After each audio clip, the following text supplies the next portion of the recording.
하나님 보시기에 아합 왕이 20년을 북이스라엘을 통치하는데 그 통치 기간에 하는 행위를 보니 그 이전에 있었던 모든 왕들보다 더욱더 악하다. 즉 그 전에 있었던 왕들도 악했는데 이 아합 왕은 그 전에 있었던 왕들보다 더 악하다라고 말합니다. 그리고 이 아합 왕만 악한 것이 아니죠. 31절에 쭉 보시면 느밧의 아들 여로보암의 죄를 따라 행하는 것을 오히려 가볍게 여기며 시돈 사람의 왕 엣바할의 딸 이세벨을 아내로 삼고 가서 바알을 섬겨 예배하고 사마리아에 건축한 바알의 신전 안에 바알을 위하여 제단을 쌓으며 또 아세라상을 만들었으니 그는 그 이전에 이스라엘의 모든 왕보다 심히 이스라엘 하나님 여호와를 노하시게 하였더라. 그 시대에 베델 사람 히엘이 여리고를 건축하였는데 그가 그 터를 쌓을 때에 맏아들 아비람을 잃었고 그 성문을 세울 때에 막내 아들 수굽을 잃었으니 여호와께서 눈의 아들 여호수아를 통하여 하신 말씀과 같이 되었더라. 이렇게 말하고 있습니다. 이게 무슨 얘기냐면 북이스라엘의 타락하는 시대상 그리고 아합 왕이 얼마나 악하고 나쁜 왕인지를 보여주고 있습니다. 이세벨이 나빠서 이세벨이 악해서 아합 왕이 악해진 게 아니고요. 아합 왕이 원래 악했어요. 그 이전의 왕들보다 비교할 수 없을 만큼 악해서 하나님이 어떻게 아합 왕을 생각하시느냐? 자기를 노하게 하는 자, 그러니까 하나님의 분노를 일으키는 자라고 소개하고 있죠. 그때에 17장 1절에 사건이 벌어집니다. 어떤 사건이냐면 길르앗에 우거하는 자 중에 디셉 사람 엘리야가 아합에게 말하되 라고 말해요. 이스라엘은 원래 하나님께서 직접적으로 통치하시던 신정국가였습니다.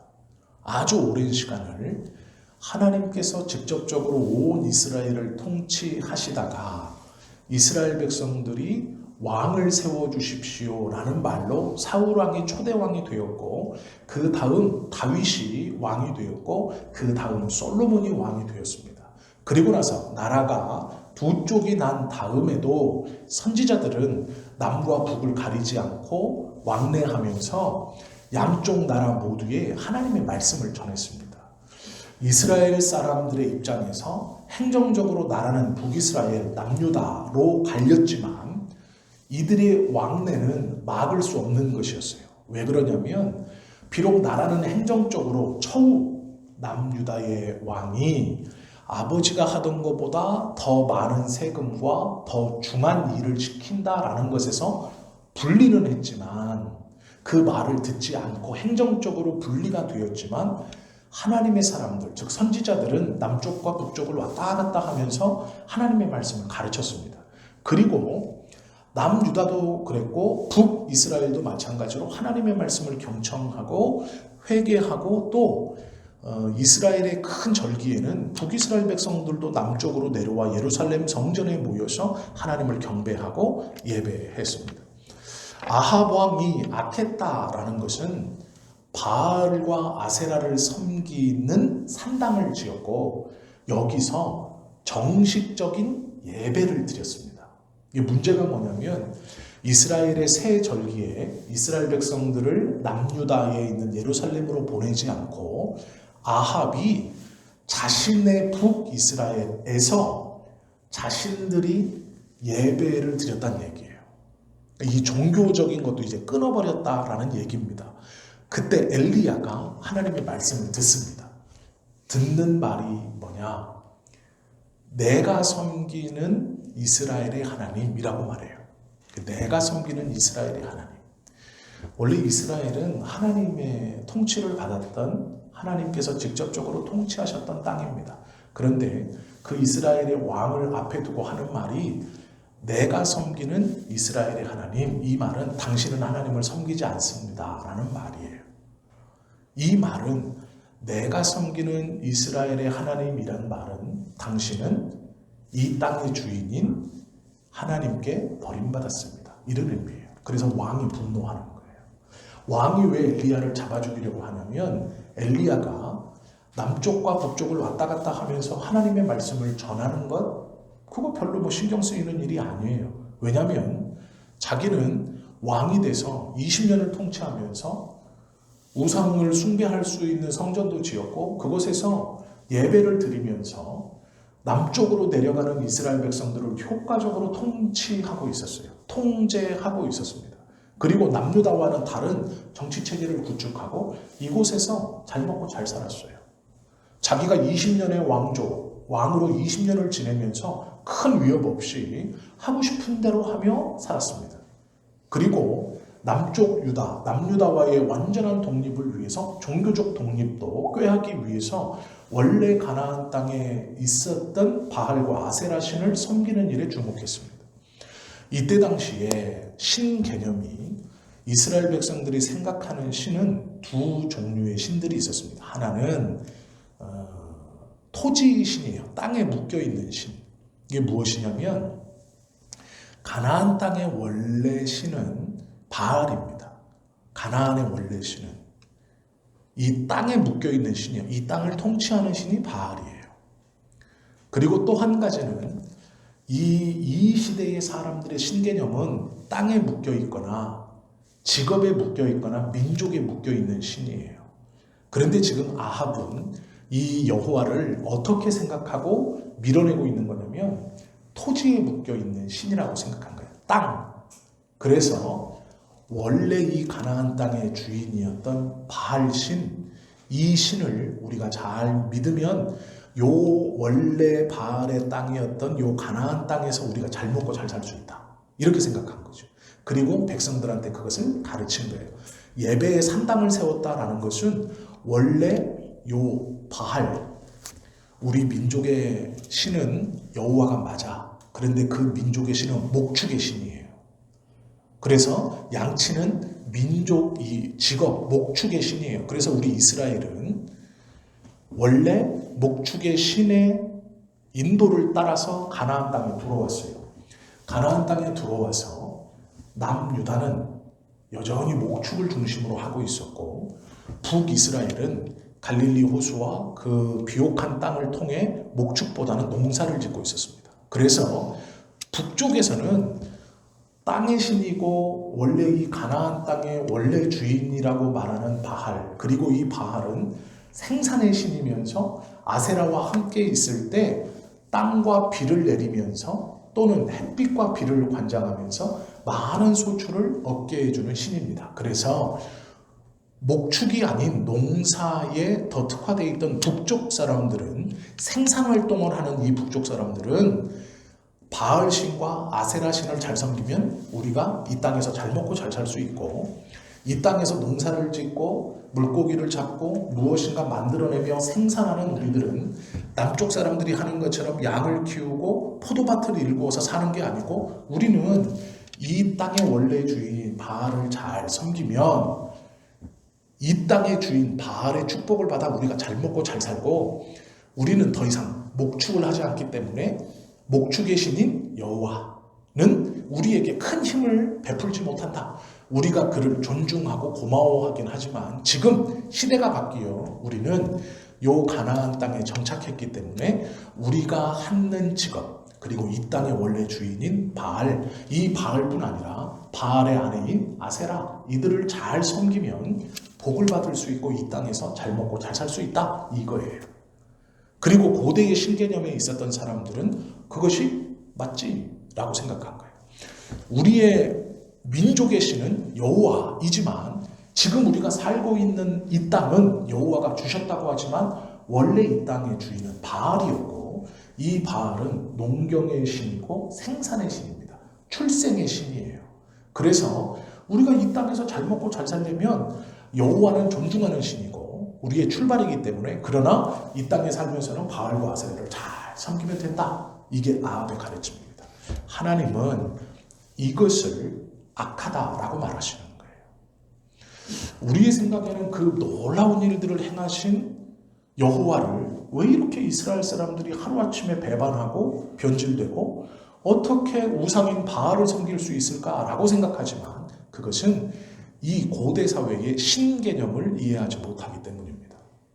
그걸 이해한다면 이스라엘 사람들이 왜 바알을 끊지 못하는지, 왜 그들에게 계속해서 절을 하고 예배하고 산당에 가서 바알과 아세라 상에게 섬기는지를 이해할 수 있게 돼요. 하나님께서 그것을 조장하고 완벽한 독립을 꿈꾸는 아합, 그를 악하다 이렇게 말했고, 이 아합은요 멍청한 사람이 아닙니다. 산당을 짓고 정식 예배를 드리고 이 남유다와의 교류를 끊기를 원했어요. 그때 하나님이 두고 보시다 하지 못해 엘리야가 하나님의 말씀을 듣고 이 아합에게 말하는 첫 번째 문장이 뭐냐면 오늘 우리가 본 1절이에요. 내가 섬기는 이스라엘의 하나님. 아까 말씀드린 것처럼 이 말은 당신은 하나님에게 버림받은 자입니다. 이렇게 말하고 있는 거예요. 내가 섬기는 이스라엘의 하나님 여호와께서 살아계심을 두고 맹세하노니 내 말이 없으면 수년 동안 비도 이슬도 있지 아니하리라 하느라 이렇게 말해요. 이 말이 뭐냐면 아합은 왕입니다. 북이스라엘에서 가장 높은 자예요. 엘리야는 선지자인데 디셉 사람이라고 말해요. 디셉은 조그마한 동네입니다. 즉 엘리야의 영향력, 엘리야를 뒷받침하고 있는 가문은 이스라엘에서 귀족 가문도 아니고 큰 가문도 아니고 디셉이라는 조그만 마을에서 출발한 그 디셉이라는 조그만 마을, 그 마을에서 받쳐주고 있는 사람이에요. 영향력으로 비교해 봤을 때 굉장히 차이가 나는 가문이죠. 아합은 왕이고요. 이 왕을 하루아침에 된 것도 아니고 20년 이상 통치했던 이 왕권을 가지고 있는 사람이고, 머리가 좋아서 북이스라엘 백성들에게 자기 마음대로 통치하기 위해 산당도 세우고 바알과 아세라를 정식으로 예배할 수 있도록 하면서 남유다와 교류도 끊어버리는 왕이에요. 그런데 그런 왕에게 디셉 사람, 영향력이 없는 작은 동네에서 태어나 그 작은 동네에서 영향력을 떨치고 있던 엘리야라는 선지자가 와서 뭐라 그러냐, 당신은 하나님께 버림받은 사람입니다. 그리고 나서 내가 믿는 하나님, 이 말은 여호와께서 당신 대신 선택한다 라는 뜻이에요. 그러면 아합 왕의 입장에서 엘리야의 말은 지금 어떻게 들립니까? 너는 하나님께 버림받았고 내가 하나님께 선택받았으니 아합 왕의 입장에서는 어떻게 들려요? 너는 이제 왕이 끝났고 내가 왕으로 올라설 거다라고 들리는 거예요. 아합이 분노하지 않을 수 없죠. 그러니까 이 말은 아합 왕의 입장에서 받아들이는 것은 나는 이 땅의 주인에게 버림받은 자이고 쟤는 선택받은 자인데, 나는 왕인데 쟤는 디셉이라는 동네에 정말 조그만한 데서 일어난 하나님의 선택을 받고 일어난 자인데, 그가 지금 나한테 뭐라 그러냐면 너는 왕에서 버림받았다. 하나님이 선택한 사람은 나다. 그렇게 말하면서 그 뒤에 또 뭐라 그러냐, 내가 말하지 않으면 이라고 말해요. 내 말이 없으면. 이것은 왕의 권위입니다. 이 시대에는 어떻게 생각하느냐, 왕이 신을 잘 섬기고 왕은 신의 대리자고 이 신이 왕에게 권위를 줬기 때문에 그 나라가 풍요롭고 그 나라에 큰 일이 없고 이러면 왕의 인품이나 왕이 통치를 잘했거나 왕의 권위와 권능이 좋아서 그 나라에 가뭄이 들거나 큰 흉년이 들거나 어떤 천재지변이 일어나면 왕이 신에게 진노를 했거나 아니면 신이 왕을 진노해서 이렇게 생각했던데, 이 엘리야가 뭐라고 했냐면 내 말이 없으면, 이게 뭐냐면 내가 너 대신에 이스라엘의 통치 왕권을 행사한다라는 말이에요. 내 말이 없으면 비가 오지 않겠다라고 말하는 거예요. 남유다는 목축을 중심으로 살아가는 사람이고 북이스라엘은 농사짓고 상업을 중심으로 살아가던 민족들입니다. 그들에게 지금 가서 뭐라 그러냐, 그 왕에게 가서 당신은 버림받았고 나를 선택했는데 내가 나의 말이 없으면 이 북이스라엘에 비가 오지 않을 거다, 이슬도 없을 거다, 이렇게 말해요. 이 말은 아합이 듣기에는 너의 통치권은 끝났고 내가 다스린다 이런 말이에요. 아합이 듣기에. 그렇기 때문에 분노하는 겁니다. 엘리야를 잡아 죽이려고 하는 거예요. 왜요? 아합 왕의 입장에서 저는 반역을 행하고 있어요. 자기를 죽이고 왕권을 탈환하려고 하는 자예요. 그렇기 때문에 분노하고 죽이려고 하죠. 그 말을 했을 때 아합은 바로 엘리야를 죽이려고 했습니다. 이 아합이 듣기에 이건 반역입니다. 자기를 내몰고 엘리야가 왕이 되려고 하는 거예요. 그래서 이 말에 대한 아합의 반응이 굉장히 격하죠. 그때 하나님께서 엘리야에게 말씀합니다. 동쪽으로 도망가라. 동쪽 요단강 가로 가라. 그런데 그 요단강이 어디냐? 그릿 시냇가로 가라. 거기서 숨어 있어라. 이렇게 말해요. 호기롭게 하나님의 말씀을 듣고 왕에게 나아가서 당신은 버림받았습니다. 이스라엘의 하나님께 당신은 버림받았고 그 하나님이 나를 선택했습니다. 그래서 이제 내 말이 없으면 신의 권능을 내가 행하는 것인데 당신 대신 내가 행하는 것인데 내 말이 없으면 이 땅에 빛뿐 아니라 이슬도 내리지 않을 겁니다. 아합은 그 말을 반역으로 알아들었고 엘리야를 죽이려고 합니다. 당연한 거죠. 그때 하나님께서 엘리야에게 또 말씀해서 동쪽 요단으로 가서 그릿 시냇가에 숨어 있으라 이렇게 말해요. 숨어 있으면 내가 까마귀들에게 명령해서 너를 아침과 저녁으로 먹일 것이다. 이렇게 말하고 본문에 보시면 까마귀들이 아침과 저녁으로 빵과 고기를 갖다 주고 엘리야는 그 그릿 시냇물을 마셨는데 더 이상 북이스라엘에 비가 또 이슬이 맺히지 않으므로 그 물이 말랐다. 이것이 7절까지의 의미예요. 이게 엘리야와 아합이 대립하는 시대적 구조입니다. 이게 배경이에요. 그러니 아합은 반란을 꾸미고 그것을 자기 앞에서 정식으로 선전포고와 같이 던져 뱉어버린 엘리야를 잡아 죽여야 되는 거예요. 자기를 비꼬거나 반항해서가 아니고요. 비가 오지 못하게 해서가 아니에요. 아합의 입장에서는 왕권을 노리는 자예요. 지금 저 엘리야는 반역자예요. 자기를 죽이고 왕권을 갖겠다라는 자예요. 그러니 죽여야 되는 거죠. 이세벨의 입장에서도 자기 남편을 죽이고 지가 왕이 되겠다고 선언한 사람이에요. 그러니 이세벨도 저 엘리야를 잡아 죽여야 되는 거예요.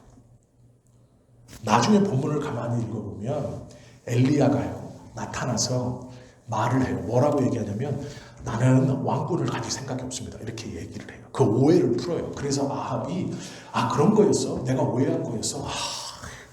다행이다라고 할 때 이세벨이 이 본문을 잘 읽어보면 저건 거짓말입니다.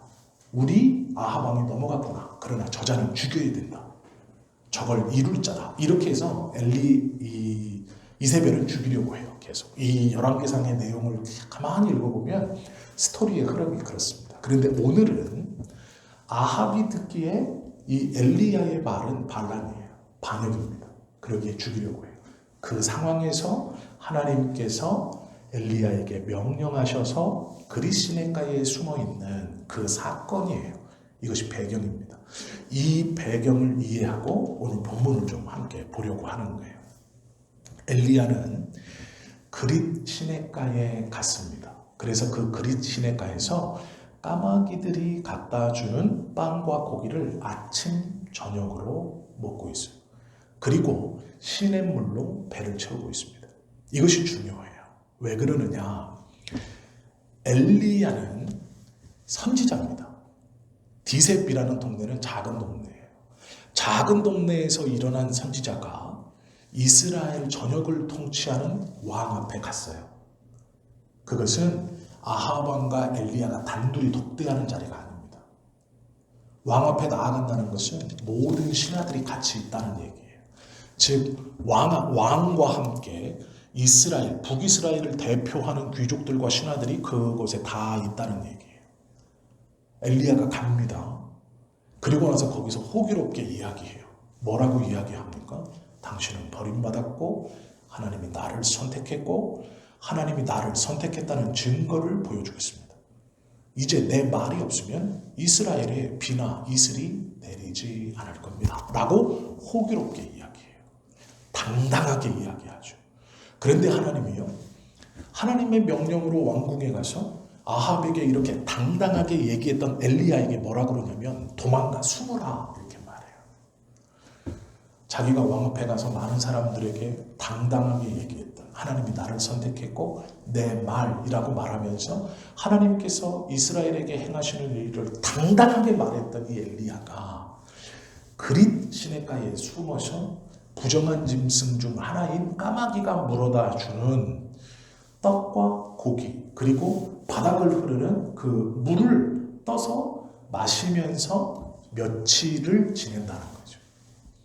이게 무슨 얘기냐? 왕 앞에 나아갔을 때 그 당당함, 그 결연함, 많은 사람들에게 그렇게 말했던 이것을 하나님이요 그렇게 말하고 바로 아무도 없는 곳 그릿 시냇가로 숨기시고 들어가라 라고 면하는 거예요. 그릿 시냇가라는 것은 어떤 의미냐면요, 밝고 크고 광대한 어떤 빛과는 반대대로 어두움과 골짜기와 작음과 연약함이에요. 엘리야가 왕 앞에 나아가서 자신의 큼을 강조했다면 그 직후 이 엘리야를 바로 그릿 시냇가로 보내서 연약함과 할 수 없음과 흐릿함과 작음을 느끼게 하시는 거예요. 즉 엘리야를 그릿 시냇가로 숨기셨다는 건 교만함을 멈춰라 라는 거예요. 네가 큰 선언을 했고 많은 이들 앞에서 하나님의 선택을 선언했고 또한 너의 말로 신의 능력을 선언해서 그 일이 이루어지고 있지만 너는 작음과 연약함과 약함 그릿 시냇가로 가서 너의 어떠한 부정한 짐승이 갖다주는 음식, 땅을 흐르고 있는 그 골짜기, 땅을 흐르고 있는 물을 떠서 마신다는 것은 이것은 부정한 물입니다. 원래 이스라엘이 생각하는 물은 항아리에 담아서 정제해서 그 위에 것만 마시는 거예요. 특별히 선지자들은 어디서 흘러내려오고 어떻게 먹는, 즉 짐승들이 마시는 그 물을 그대로 먹지 않았어요. 그런데 지금 엘리야가 그릿 시냇가에서 그 시냇물을 마셨다라는 얘기는 부정한 짐승이건 부정하지 않은 짐승이건 누가 어떻게 마시는 건지 모르는 그 물을 먹는 거예요. 이 정제되지 않은 물을 마시는 거예요.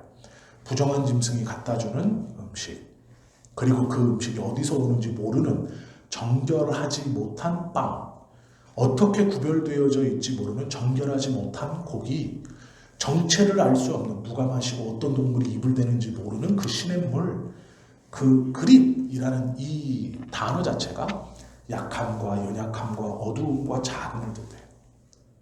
하나님께서 엘리야에게 너의 상태, 너는 어떤 사람이냐 라는 거예요. 하나님의 말씀 없이는 엘리야는요 큰 사람이 아니에요. 하나님의 말씀 없이는 엘리야는 당당하거나 어떤 능력을 발휘할 수 있는 사람이 아니에요. 하나님의 말씀 없이 혼자 있는 엘리야는 부정한 것과 부정하지 않은 것을 구별할 수도 없는 사람이고, 자신의 먹고 사는 문제도 하나님께서 부정한 짐승 중 하나인 까마귀에게 입혀 보내시는 것, 이것은 내 힘, 나 혼자 있을 때 나의 능력과 나의 상황과 내 형편이 어떤지를 알게 하시는 행동이에요. 큰 것을 말하고 왕 앞에서 말하고 하나님의 선택을 말하는 이 크고 화려함에 내가 너의 정체, 너의 사람됨, 너의 능력 아니다 라고 말하는 거예요.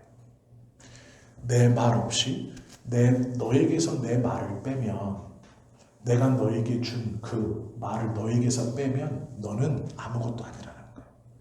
거룩함과 속된 것을 구별하지 못하고 네 생각에 부정하다고 느끼는 그 까마귀가 물어다주는 정결한 빵인지 부정한 빵인지 정결한 고기인지 부정한 고기인지 구별하지 못하는 것을 먹어야 하고, 또한 그 부정하지 못한 정결한 물이 아닌 흐르는 그 물을 먹어야 하는 너는 어떤 사람이냐라는 거예요. 그 물이 말랐죠. 그리고 나서 하나님께서 인도하시는 게 있어요. 우리의 생각에 이렇게 아합 왕 앞에 가서 이렇게 악한 아합 왕 앞에 가서 하나님의 말씀을 듣고 엘리야가 이런 말을 했구나. 그래서 아합은 그걸 반역으로 여길 만큼 아주 엄청난 말을 했구나. 그리고 하나님이 이를 겸손케 하시기 위해서 그릿 시냇가로 보내서 부정한 짐승이 갖다 주는 정결한 건지 부정한 건지 구별할 수 없는 음식을 먹고 살고 그 부정한 건지 무엇인지 구별할 수 없는 시냇물을 먹게 하는구나. 여기까지 생각할 수 있어요. 그런데 여기까지만 해도 엘리야의 입장에서는요, 자기가 어떠한 사람인지 충분히 느꼈을 거예요. 근데 하나님이요, 이 물이 마른 다음에는 어떻게 하시냐면 과부에게로 보내요. 우리가 읽진 않았지만 8절 보시면 여호와의 말씀이 또 임해요. 첫 번째 임했을 때는 아합 왕에게 간 거죠. 두 번째 임한 것은 그리시네가로 가라는 거예요. 세 번째 임해요. 뭐라고 말하냐? 여호와의 말씀이 엘리야에게 임하여 이르시되 너는 일어나, 이제 그리시네가에서 일어나 시돈에 속한 사르밧으로 가서 거기 머물라. 이제 사르밧 골짜기에서 이제 마을로 가게 합니다. 그런데 그 마을에 들어가서 마을의 장로에게 아니면 마을의 유력자에게 뭐 하나님의 제사장에게 주님께 구별된 누구에게 그게 아니에요. 사르밧 과부에게 명령하여 내게 음식을 주게 하였느니라 이렇게 말해요. 과부에게 의탁하는 선지자예요. 이때 당시에 과부는 약자입니다. 사회적으로 무시받고 가진 것이 없는 자예요. 누구보다도 보호받아야 될 과부에게 하나님이 선지자를 맡겨요. 너한테 맡길 것이다. 누구에게? 과부에게. 이것은 엘리야가 듣기에 지금 그리시네가에서 나 혼자 아무도 없는 곳에서 그래, 내가 아무것도 아니지. 내가 겸손해야지.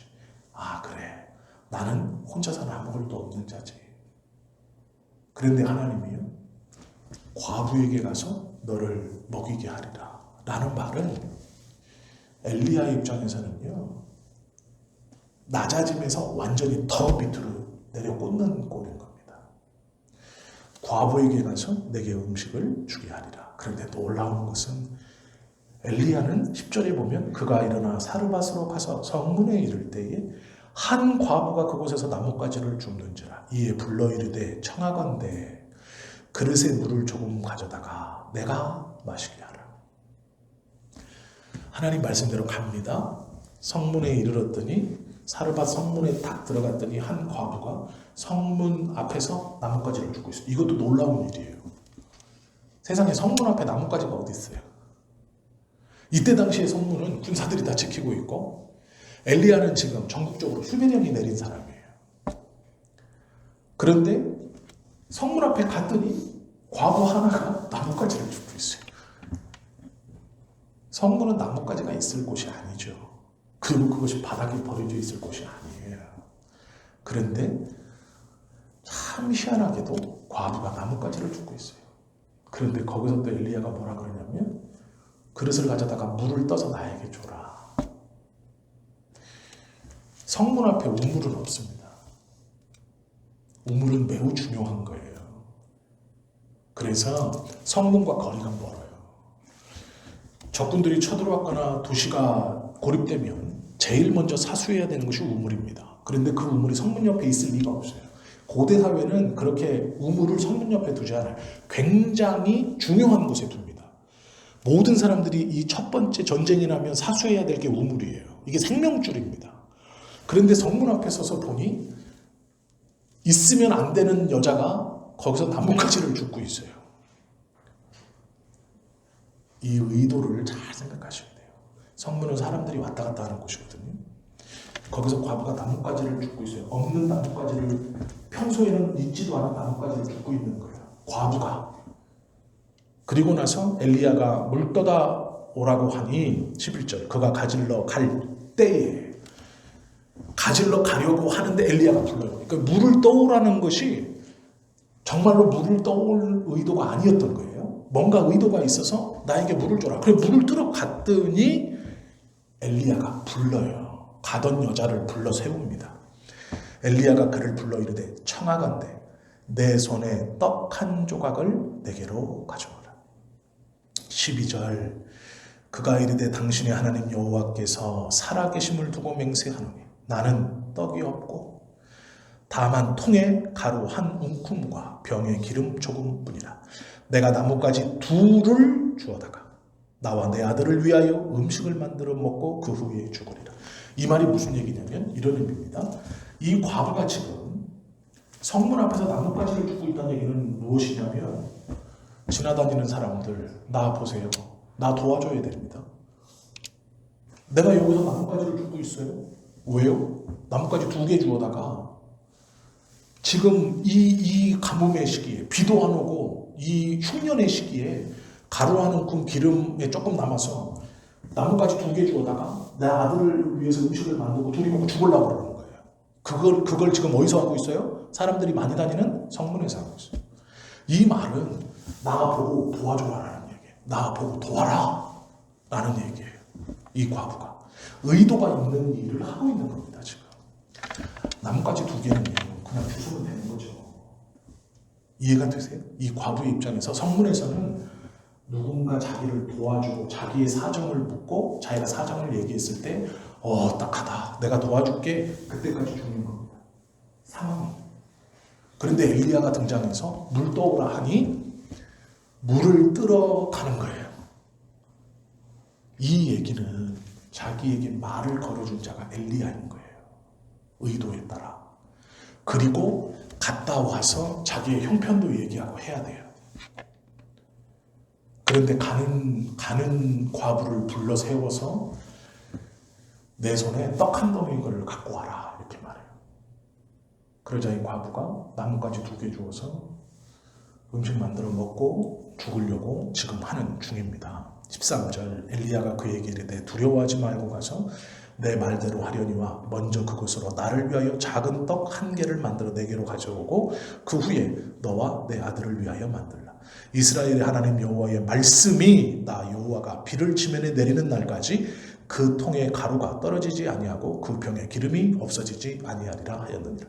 그가 가서 엘리야의 말대로 하였더니 그와 엘리야와 그의 식구가 여러 날 먹었으나 여호와께서 엘리야를 통하여 하신 말씀같이 통에 가루가 떨어지지 아니하고 병에 기름이 없어지지 아니하리라. 하나님께서 하시는 일에 대한 이 엘리야와 과부 두 사람을 하나님께서 끌고 가시고 이끌어 내려가시는 것을 가만 보면 둘 다 순종하는 거예요. 하나님의 말씀에 엘리야는 우리의 생각에 이 배경과 상황을 가만히 보면 굉장한 자존심 상하는 일이고 선지자로서 받아들일 수 없는 일이에요. 그런데 문제는 엘리야는 순종합니다. 과부의 상황과 여건을 보지 않아요. 하나님께서 말씀하신 그대로 행하는 거예요. 놀랍게도 이 과부도 자기의 상황과 여건을 엘리야의 말을 들었을 때 자신의 상황과 여건에 핑계대지 않고 그대로 순종해요. 그러니 하나님께서 엘리야에게 하신 말씀도 지켜주고 있고 이 과부도 그에 대한 복을 이 가뭄의 때에 받고 있어요. 우리가 하나님 앞에 무엇인가를 소원하고 내 상황과 형편에 따라서 하나님이 때로는 우리를 겸손케 하시려고 그리시네가를 보내시기도 해요. 그곳에서 낮아질 만큼 낮아졌다고 생각하고 내가 하나님 앞에서 올바로 섰다고 내 주제를 파악했다고 생각하지만 하나님은 더 자존심이 상하게 과부에게로 가라라고 명령하실 수 있어요. 그런데 엘리야는 그것을 순종합니다. 그럼 우리가 또 때를 따라서 이 과부처럼 먹고 죽겠다 나를 도와줄 사람을 찾기 위해서 성문 앞에서 하지 않아야 되는 짓을 한다라는 거죠. 상황이 이러니 어쩔 수 없는 거예요. 그런데 그때 자신의 상황을 더 나쁘게 만드는 사람을 만나는 거죠. 그게 엘리야예요. 만들어 먹고 죽으려고 했는데 만들어서 작은 떡을 나에게 먼저 주고 그 다음에 너희를 위해서 만들어 먹으라 이렇게 말해요. 여인의 입장에서는요 순종하기 어려운 이야기예요. 이 엘리야가 말을 하며 내세운 건 뭡니까? 하나님의 말씀이에요. 돈꾀를 준 것도 아니고 그렇게 해주면 내가 밀가루를 사주고 기름을 사주고 이 돈을 가서 나한테 먼저 주고 이 돈을 가지고 너 이것을 사서 먹어라 이렇게 말하는 게 아니에요. 하나님의 말씀에 그렇게 하면 너희의 가루통과 기름병에 가루와 기름이 마르지 않을 것이다 이렇게 말하는 거예요. 하나님께서 엘리야를 교육시키고 하나님의 사람으로 쓰시는 방법, 그리고 이 과부에게 하나님의 사람을 통해서 이 과부의 삶을 이어가게 하시는 그 방법. 과부는요, 누군가 자기를 도와줄 사람을 찾기 위해 성문 앞에서 나뭇가지를 줍는 신용을 한 겁니다. 정확히 말하면. 그런데 그 사람을 만났어요. 자기가 바랬던 자기를 도와줄 수 있는 사람을 만났어요. 그게 엘리야입니다. 그런데 그 엘리야가 요상한 말을 하는 거예요. 과부의 입장에서 받아들일 수 없는 말, 쉽게 납득되지 않는 말을 해요. 한 줌 남은 것, 기름 조금 남은 것 버무려서 화덕에 구워서 뻑뻑하지만 찢어서 먹고 죽으려 한다라고 하면 아 그래 가뭄에 고생한다. 나에게 돈이 얼마 있으니 이걸 가지고 곡식을 좀 더 사서 이럴 사람을 원했어요. 그런데 엘리야는 그거를 가지고 작은 떡을 만들어 나에게 먼저 줘라. 그리고 나머지를 가지고 너희가 만들어 먹어라. 그렇게 하면 하나님께서 너희의 기름병, 너희의 가루병에 가루와 기름이 마르지 않게 하겠다. 엘리야를 교육시켜서 하나님께서 낮아지고 낮아지게 하셔서 사용하시는 방법, 그리고 또 이 과부가 이 짧은 이야기 속에 하나님께서 이 과부에게 복을 주시고 그 삶을 이어져 가게 하시는 과부의 소원을 이루어 주시는 방법이 일상적이지 않아요. 예사롭지 않습니다. 이게 일어날 수 없는 일들이에요. 우리는 그냥 이걸 글로 쭉 읽기 때문에 아 그렇구나 그렇구나 하고 넘기지만 엘리야가 보이는 반응도 평범한 반응은 아니에요. 이 과부가 보이는 반응도 평범하지 않아요.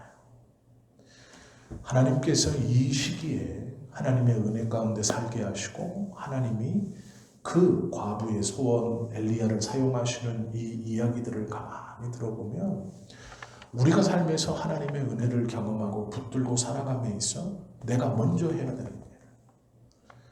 하나님 앞에 낮아짐을 고백하고 하나님께서 낮아지게 하시는 거예요. 인도함대로 순종하는 거예요. 그리고 또한 이 과부처럼 하나님께서 나에게 내가 원하는 어떠한 사람을 만나는 것이 아니고 어떠한 환경을 닥치는 게 아니지만 하나님께서 그 성문 앞에 서성이던 나에게 누군가 말을 건다는 것 자체가 일어나지 않는 일입니다. 왜요? 누가 봐도 지금 저 과부는 도와달라고 저러고 있는 거예요. 그 과부에게 관심을 보인다는 건 도와줘야 돼, 도와줄 마음이 있다는 얘기예요. 그렇기 때문에 아무도 말을 걸지 않아요. 그런데 엘리야가 거는 거죠. 뻔히 보이는 짓을 하고 사람들은 그거에 대해 반응하지 않아요. 그러나 그때 누군가 내 생각에 내 기준에 합당하거나 합한 사람은 아니지만 그 상황에서 나에게 누군가 말을 건, 즉 하나님의 보내심을 받은 사람에 대한 순종은 내가 원하는 그 일에 대해 누구도 보면서 신경 쓰지 않고 어떤 일을 해야 되는지 뻔히 알기 때문에 내 호주머니에서 돈을 꺼내 저 과부에게 말을 건다는 건 그런 거예요. 그러니 아무도 아는 척 안 하고 지나가는 그 성문에서 내 생각에 그리시네가에서 며칠 동안 씻지도 못하고 그곳에서 노숙한 엘리야, 빵과 고기, 물을 먹으면서 꾀죄죄 해가지고 새카맣게 됐던 내가 생각하는 번지르르한 부자가 아닌 그 사람이 말을 걸고 내가 받아들이기 어려운 부탁을 했을 때 그것을 받아들이는 이 과부의 행동이 하나님의 은혜. 왜냐하면 엘리야의 말 속에 하나님에 대한 약속과 하나님께서 행하신다라는 것이 있었거든요. 이 본문을 잘 이해하면 하나님께서 우리를 사용하시고 우리에게 하나님의 은혜와 복을 주시는 하나님의 정말 우리의 생각과는 다른 그 민감함과 그 만남과 그 만남 속에서의 순종이 어떠해야 하는가를 알게 하시는 거죠. 엘리야도 그렇고 이 과부도 그렇고 과부에게 보내신 하나님의 의도, 하나님께서 그리스도의 가로 보내신 하나님의 의도, 또 과부에게 역사케 하시고 과부의 마음으로 순종케 하시고 그 말씀을 자신의 삶에 들어오게 하셔서 붙들게 하시는 그 하나님의 정말 우리가 상식적으로 생각하면 놓칠 수 있는, 왜라고 반문할 수 있는, 그래서 하나님의 은혜를 받지 못할 수 있는 상황에서 이들은 은혜를 경험해요. 하나님이 사용하세요. 무엇 때문인가? 그것을 우리가 심각하게 고민해 보아야 한다라는 것이죠. 하나님께서 우리에게 말씀하시는 것은 때로 우리의 상식적인 거나 우리의 생각이나 하나님의 인도는 내 생각과 다를지 모릅니다.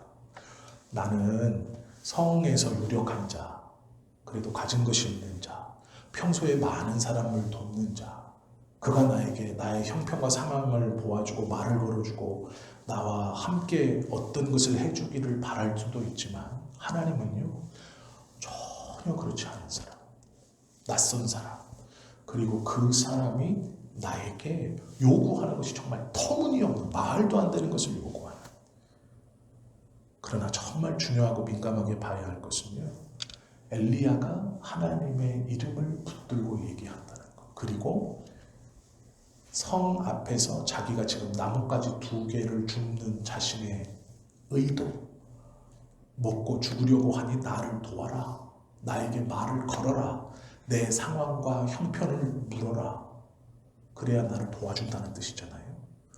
그때에 내 의도와는 다른 하나님께서 보내신 내 눈에, 내 생각에, 내 마음에 차지 않는, 전혀 생각하지도 못했던 그 누군가가 이야기를 한다. 이것을 민감하게 보실 수 있어야 돼요. 우리의 삶에서. 대부분 놓칩니다. 내가 볼 때 너는 아니야. 내가 볼 때 너는 아니야. 너하고 노닥거릴 시간이 없어. 나는 지금 상황이 급해. 이 성에서 유력한 자가 나한테 말을 걸어야 돼. 나에게 돈을 건네줄 수 있는 자가 말을 걸어야 돼. 그러니 나뭇가지 2개 주시면 되는 걸 지금 계속 죽고 있는 거예요. 우리에게 이런 민감함이 있어야 합니다. 하나님께 기도함으로, 하나님, 엘리야와 같이 하나님 앞에 연단받고 하나님께서 낮아지라 하시는 그것, 가라 하시는 것, 그 순종함이 우리에게 있어야 하고, 사르밧 과부처럼 하나님 앞에 자신의 의도가 하나님의 은혜로 민감하게 반응해서 내가 원하는 의도에, 내가 원치 않는 사람이지만 그 큰 것을 볼 수 있어야 돼요. 내 느낌의 작은 게 아니라 하나님의 인도하심의 큰 것을 볼 수 있어야 돼요. 그때 하나님의 은혜와 하나님의 역사를 경험하게 된다라는 것이죠. 이것이 아브라함이 갈 바를 알지 못하고 하나님의 말씀에 순종해서 고향을 떠났던 믿음이에요. 그 은혜의 출발이에요. 똑같은 겁니다. 놓치기 쉬운 그 삶에서의 내가 그냥 흘려보내기 쉬운 만남, 이야기들, 그 스침들, 그것이 어쩌면 하나님께서 나의 삶에 내가 그토록 원하던 삶의 문제를 해결시켜 주시고 하나님의 은혜를 내 삶에 끌어당기는, 내가 생각할 땐 그냥 아무것도 아니고 내 관점이나 내 생각으로는 그냥 넘어가야 되는 것이 자연스러운 그것에 하나님이 그것을 통해 우리가 기도함으로 이 민감함을 가지고 그것을 볼 수 있을 때 하나님의 역사가 우리의 삶에 일어난다라는 거예요. 바라고 원하기는 이 민감함은요, 눈치로 되는 게 아닙니다. 기도하지 않으면 눈치챌 수 없어요. 하나님은 선택했다라고 얘기해요. 내가 이미 명령했다. 그런데 가만히 보세요. 사르밧 과부는 하나님께 그 명령을 들은 적이 없어요. 명령을 이미 받았다면 당신 내가 기다렸습니다 했겠죠. 떡 구워놨습니다. 그러면 하나님이 저에게 복 주신다고 했어요. 그러면 저에게 기름병이 마르지 않고 밀가루 병이 마르지 않는다고 하나님이 이미 말씀하셨어요. 그렇게 반응하지 않아요. 예? 라는 거예요. 물을 떠와라. 그러니 거절할 수는 없고 물을 떠러 갑니다. 불러 세워서 떡 한 덩이를 갖고 와라. 그러니 무슨 말씀이세요? 나의 형편은 먹고 죽으려고 하는 거예요. 나에게 작은 떡덩이 하나를 주고 나머지 갖고 너를 먹어라. 그러면 하나님이 말씀하시는 거예요. 우리에게 이러한 민감함, 이것은요, 기도하지 않으면 눈치챌 수 없어요. 기도하지 않으면 이런 은혜를 받을 수 없어요. 하나님이 내가 이미 명령했다, 선택했다라고 말하지만 과부가 순종함이 없었다면 그 은혜를 붙들 수 없다는 거예요. 물을 떠와라, 물을 뜨러 가지 않았다면, 그 신용을 하지 않았다면, 떡을 주어라 했을 때 주지 않았다면 그럴 수 없다라는 것이죠. 이러한 은혜와 지혜가 우리 안에 있기를 예수님의 이름으로 축원합니다. 기도드립니다.